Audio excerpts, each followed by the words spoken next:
Breaking news. Just minutes ago, the RCMP confirmed what so many feared. The final hours of Lilly and Jack Sullivan. For months, the timeline of their disappearance has been shrouded in mystery, with family members, neighbors, and even seasoned investigators left to speculate about what exactly happened inside that quiet Nova Scotia home. Until now, the official narrative has been that May 2nd was the day the children vanished, the day the frantic 911 call was placed, the day the search began, and the day the entire community first learned their names. But tonight, authorities have revealed a chilling truth that reframes the entire case. The last time Lilly and Jack Sullivan were seen alive wasn't on May 2nd at all. It was the night before, on May 1st. That single detail might sound small, but in reality, it turns the entire investigation upside down. It means that for over 24 crucial hours, the timeline everyone was working with was off.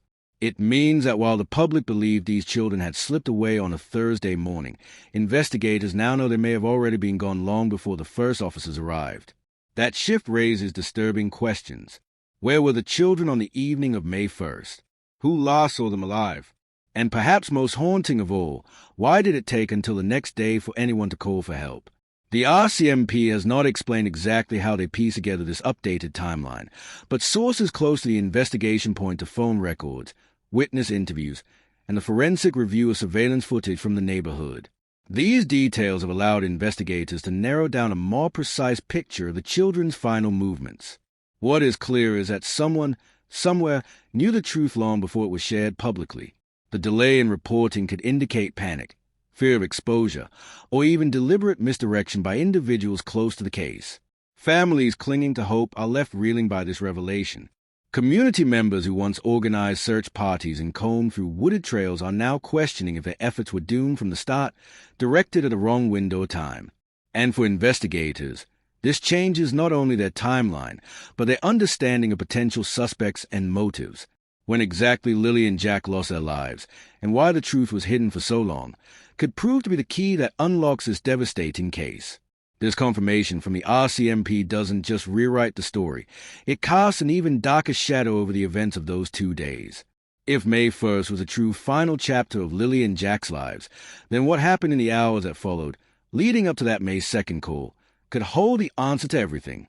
6-year-old Lilly and her 4-year-old brother Jack vanished from their quiet Pictou County home on May 2nd, 2025. From the very beginning, everyone, from investigators and neighbors to heartbroken volunteers, accepted May 2nd as a crucial date. It was the day the emergency call came in, the day frantic searches began, and the day the story first spread across Nova Scotia. But that belief has now been shaken to its core. RCMP investigators have confirmed that the last time the children were verifiably seen with family was not May 2nd at all, but the afternoon of May 1st, more than 24 hours earlier. This revelation doesn't just shift the timeline, it explodes it. The community, which once imagined the children slipping away on the morning of May 2nd, must now confront the haunting possibility that Lilly and Jack's ordeal began long before help was ever summoned. That single missing day, the unaccounted stretch between May 1st and May 2nd, could be the most important piece of the puzzle. Within those hours, something happened, and whatever that was, it may reveal what really led to their disappearance. Investigators are now retracing every movement, every phone call, every statement made about May 1st. Who saw the children that afternoon? What condition were they in? Did neighbors notice unusual activity around the home that evening? And perhaps most unsettling of all, why did it take until May 2nd for anyone to contact authorities if the children had not been seen since the previous day? That question alone has raised alarm bells, because in cases like this, delays in reporting often signal that someone close to the situation knows more than they are saying. The RCMP has made clear that this newly confirmed timeline forces them to reevaluate their entire approach. Search efforts initially concentrated on areas the children might have wandered into on May 2nd, but now investigators admit those searches may have been tragically misdirected. If the children were already gone by then, crucial evidence could have been overlooked or even lost during the lag in reporting. Surveillance footage, phone data, and eyewitness accounts all being scrutinized with new urgency, and anyone who interacted with the Sullivan family on May 1st is once again under the microscope. For the tight-knit community of Pictou County, the news is crushing. Parents who once explained the case to their own children as a sudden, tragic event now face the darker truth. Lilly and Jack were missing for a full day before anyone outside the home knew. That silence, that unexplained gap in time, suggests that someone may have had knowledge they chose not to share. And until investigators uncover exactly what happened in those critical hours, the fate of Lilly and Jack remains a devastating mystery. According to RCMP, surveillance footage and eyewitness account confirm without question that Lilly and Jack were alive and in the company of their family on May 1st. That sighting is the last solid piece of evidence investigators can cling to. After that moment, the trail falls silent. No further images, no credible sightings, no trace of movement. By the time police were finally called on May 2nd, more than a full day had slipped by. That 24-hour gap is what investigators now describe as the most critical window in the entire case. Within those hours lies the truth of what happened to Lilly and Jack. It was during this time frame that a small but haunting piece of evidence surfaced, a pink blanket found discarded near the Sullivan home. To some, it seemed like nothing more than a child's possession left behind in the chaos. But to investigators, it became a potential link to the children's final moments. Forensic experts have been analyzing that blanket for months, swabbing it for DNA, checking for hair or fibers, and examining it under advanced imaging to detect anything invisible to the naked eye. Whether it will ultimately prove to be the smoking gun or just another dead end remains to be seen, but its presence within the timeline of May 1st and May 2nd is impossible to ignore. As the hours turned into days, the RCMP launched one of the most exhaustive investigations the province has seen in recent years. Thousands of hours of surveillance footage were pulled from local businesses, highway cameras, and private residences. Investigators poured over 5,000 individual video files, frame by frame, searching for a glimpse of Lilly and Jack or any sign of suspicious movement. At the same time, the public's response was overwhelming. More than 488 tips flooded in, some from neighbors who thought they saw something unusual, others from strangers who believed they recognized the children in far-off towns. Each tip had to be catalogued, followed up on, and cross-referenced against the growing mountain of evidence. To make sense of it all, investigators conducted more than 50 formal interviews, questioning family members, friends, neighbors, and anyone who had even the slightest connection to the Sullivan household. Some accounts painted an image of normalcy on May 1st, with the children playing and laughing. Others described tension, unease, and unusual activity around the home that evening. But despite the sheer volume of data, hours of video, hundreds of leads, and dozens of personal testimonies, no definitive breakthrough has emerged. The result is a case suspended in limbo, an investigation overflowing with information, yet starved of answers. Every new piece of evidence seems to deepen the mystery rather than solve it. And as time passes, the haunting question grows louder. What truly happened in the missing hours between May 1st and May 2nd, and why has the truth remained hidden even after such an unprecedented effort to uncover it? Why was there such a delay in reporting the children missing? That is a question that continues to haunt this case, the detail that refuses to let go of investigators, journalists, and the community alike. What exactly happened inside that 24-hour gap between the last confirmed sighting of Lilly and Jack on May 1st and the moment the emergency call was finally placed on May 2nd? The RCMP has remained guarded, careful not to compromise the investigation, but even the fragments of information made public paint a picture of troubling silence and unanswered questions. The delay alone is alarming. In most missing child cases, the first hours are everything. Families dial 911 within minutes, communities mobilize, and police issue alerts almost immediately. Yet here, a full day slipped away unnoticed or unreported. That lapse has fueled speculation that someone close to the children may have known more than they admitted, or at the very least, failed to act when every passing minute mattered. Was it hesitation? Was it fear? Or was it something far darker, a deliberate attempt to conceal what truly happened on May 1st? The RCMP has not released the complete forensic findings tied to this gap in the timeline. Redacted court documents hint at evidence, but critical details remain withheld from public. What we do know, however, is significant. Polygraph tests are being conducted, targeting individuals believed to have been closest to Lilly and Jack in their final hours. Though results of these lie detector tests are rarely made public, their very use suggests investigators believe someone is holding back the truth. The secrecy around who was tested and what the outcomes were has only deepened suspicion. Equally disturbing is the evidence tied to the children's pink blanket. Not one, but two separate pieces were discovered in different locations. That fact alone suggests movement, perhaps even disposal, after the children were last seen alive. Why would the blanket be torn? Why would it appear in more than one place?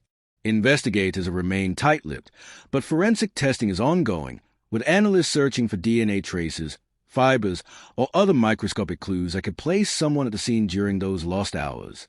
Despite the polygraphs, despite the forensic testing, despite the painstaking reconstruction of events, the truth about how and why Lilly and Jack vanished in that crucial period between May 1st and May 2nd remains just out of reach. Every piece of evidence seems to point to a story half-told, a puzzle missing its most important corner. For the families and neighbors who demand answers, the silence is unbearable. They are left staring into that 24-hour void, knowing that somewhere inside it lies the explanation for everything. The reason two innocent children disappeared, the reason an entire community has been left with nothing but grief and suspicion. Until investigators can unlock those missing hours, the case will remain an open wound, a chilling mystery that refuses to heal. The community of Lansdowne Station has searched tirelessly for answers. From the moment the disappearance of Lilly and Jack was announced, neighbors, friends, and complete strangers poured their energy into combing fields, forests, and back roads. Volunteers gathered at dawn, organizing search grids, while local businesses donated food and supplies to keep the effort alive. Weeks later, many of those same people continued to hold out hope, refusing to let the memory of two small children fade. And yet, despite the relentless efforts, the massive searches, and the emotional toll, the $150,000 reward for information remains unclaimed, a painful reminder that the truth is still out of reach. Court documents tied to the case offer glimpses into the scope of the RCMP investigation, but they are heavily redacted. What we can see confirms that investigators have pursued an aggressive strategy, requesting banking records, analyzing phone data, and securing surveillance footage from businesses and residences across the county. These steps suggest they are tracking movements, looking for financial anomalies, and scrutinizing communication patterns in the days leading up to the disappearance. But the fact that so much of this information is blacked out has fueled frustration within the community. People want answers, but what they are handed instead are pages of redactions and silence. That lack of transparency has created a breeding ground for speculation. Were Lilly and Jack victims of a sudden abduction, taken from their home or lured away without warning? If so, who had the opportunity and access to pull off such a crime in such a small, watchful community? Others argue the focus should turn inward, asking whether something happened inside the home, behind closed doors, in that crucial 24-hour period before the children were reported missing. Still others whisper about a possible cover-up, wondering if the truth has been deliberately concealed to protect someone close to the case. Each theory carries its own weight, but none can be proven, not yet. The reward money, still untouched, underscores that no one has come forward with a piece of information investigators are waiting for. In high-profile cases like this, unclaimed rewards often signal two possibilities. Either no one truly knows what happened, or the people who do know are too afraid, too loyal, or too compromised to speak out. Both scenarios are chilling. For the residents of Lansdowne Station, the case is no longer just about two missing children. It has become a battle between hope and suspicion, between trust in the system and fear that justice is slipping away. Every unanswered question cuts deeper. Was this an abduction? Was it a tragedy within the family home? Or is the truth buried under layers of secrecy, hidden in those redacted lines of the court files? Until someone breaks the silence, the $150,000 will remain untouched, and the mystery of Lilly and Jack Sullivan will continue to cast its shadow over the community. And Jack Sullivan were on May 1st, not May 2nd. That fact, now confirmed by investigators, has rewritten the entire case. For months, everyone believed the children vanished suddenly on the day the 911 call was made. But the revelation that they were last seen alive a full day earlier changes everything. It forces investigators, the media, and the community to look more closely at that single day of silence, the 24 hours in which the truth of this heartbreaking mystery almost certainly lies. That gap is no longer just a missing piece of the puzzle. It is the puzzle itself. What happened on the afternoon and evening of May 1st that led to 2 children vanishing without a trace? Why was there no call for help until May 2nd? Was there an accident that someone tried to hide? Was it a deliberate act of harm? Or was there an outside force, an abduction, that took place during that window, one that investigators have yet to fully prove? Every possibility leads back to those hours, and until that silence is explained, the case cannot be solved. The RCMP has urged patience, but frustration is mounting. Forensic results, including DNA analysis, trace evidence, and lab work tied to the children's belongings, have yet to be made public. The pink blanket remains under intense testing, and its secrets could be pivotal. Court documents exist, but they remain heavily redacted, leaving the public to guess at what investigators already know. Polygraphs are being conducted, but the subjects and results remain locked behind closed doors. Each withheld detail sharpens the sense that something crucial is being kept from view. For the families and the broader community, the weight is agonizing. Every parent in Pictou County looks at the empty swing sets, the unfinished coloring books, and the tiny shoes left behind, wondering how 2 children could disappear under such mysterious circumstances. Volunteers who scoured fields and riverbanks now feel the sting of uncertainty. Were their efforts aimed at a wrong timeline all along? Was the truth sitting closer to home than anyone wanted to believe? And so the questions deepen. Until forensic results are released, until redactions are lifted, and until someone finds the courage to come forward with what they know, the fate of Lilly and Jack remains an agonizing unknown. The search is no longer just about finding where the children are. It is about discovering what really happened in the hours between May 1st and May 2nd. Those hours hold the answers. Those hours carry the weight of truth. And those hours may finally reveal whether this was an act of tragedy, betrayal, or something even darker that the world has yet to see. If you have any information, no matter how small or seemingly insignificant, you are urged to contact the Nova Scotia RCMP immediately. In investigations like this, the smallest detail, a car seen parked in the wrong place, a conversation overheard, a memory of something unusual on May 1st or 2nd, can become the critical clue that unlocks the entire case. Investigators have stressed repeatedly that even the most ordinary observations could hold extraordinary importance. For a case that has consumed thousands of hours of police work, sifted through 5,000 video files, and generated nearly 500 tips, the breakthrough could still come from one member of the public deciding to step forward. The community has already shown incredible resilience, with volunteers searching fields, waterways, and rural roads, but the truth is that the investigation is far from over. Every new lead, every tip called in, every piece of forensic evidence processed brings us closer to understanding what really happened to Lilly and Jack Sullivan. The RCMP continues to appeal directly to the public, making it clear that someone out there knows something. Silence protects the guilty. Speaking out protects the innocent. And for those who continue to follow this heartbreaking case, the story is still unfolding. Forensic results have yet to be fully released. Redacted court documents conceal key details. Polygraph tests, surveillance reviews, and interviews remain locked in police files. Each week brings a possibility of new revelations, whether from official updates, court filings, or community discoveries. That is why staying informed is crucial. We will continue to uncover the truth behind this case, to connect the dots where the official record falls silent, and to shine a light on the unanswered questions that matter most. Why was there a delay in reporting? What happened in the missing 24 hours? Who is withholding the truth about Lilly and Jack's final moments? These are not just investigative questions. They are the keys to justice, closure, and accountability. So if you know something, say something. Call the Nova Scotia RCMP and share what you know. And for those who want to stay with us as we follow this case to a conclusion, subscribe and stay updated. Every detail matters. Every update counts. And together, we will continue pursuing the truth about what really happened to Lilly and Jack Sullivan.